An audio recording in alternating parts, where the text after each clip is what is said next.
কখন বুঝবে জলপদ্ম গাছ রিপোর্ট করা উচিত এবং কী দেখে বুঝবে এটাই রিপোর্টিংয়ের সময়। সো হে গাইজ, আমি Souvik, welcome to my another video. গাছটিতে বেশ কয়েকটি ফুল পাওয়ার পর হঠাৎই থমকে যায়। গামলায় জল থাকার জায়গাও কমে আসে, পাতাগুলো হলুদ হয়ে যায়, নতুন কোনো পাতা 15 দিন ধরে বেরোচ্ছিল না। এই সময় ওপর থেকে আস্তে আস্তে কাদামাটি সরিয়ে হাত ঢুকিয়ে দেখতে হবে টিউবার হয়েছে কিনা। টিউবারের মতো মনে হলে এইভাবে তুলে দেখলাম বেশ ভালোই টিউবার হয়েছে। এরপর একে একে টিউবারগুলো কেটে আলাদা করতে হবে। প্রত্যেক টিউবারে 2 থেকে 3টে গ্রোয়িং টিপ রেখে কেটে নেব। বাট দুঃখের বিষয় হলো প্রচণ্ড গরমে আমার এই গামলার 90% টিউবারই পচে গেছিলো। এর কারণ শেষ কদিন জল ওভারফ্লো করা হয়নি, আর টিউবার হলে গামলার মাটি ওপরে উঠে আসে, এতে জল ধরে রাখার জায়গাও কমে যায়, তখনই গাছ ডরমেন্সিতে যায়।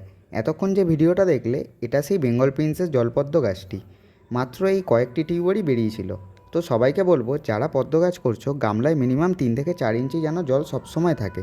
জল কমলেই অবশ্যই জল ভরে দেবে, নাহলে এরকম হিট ডরমেন্সিতে চলে যাবে। তো এখনকার মতো এটুকুই, দেখা হচ্ছে পরের ভিডিওতে।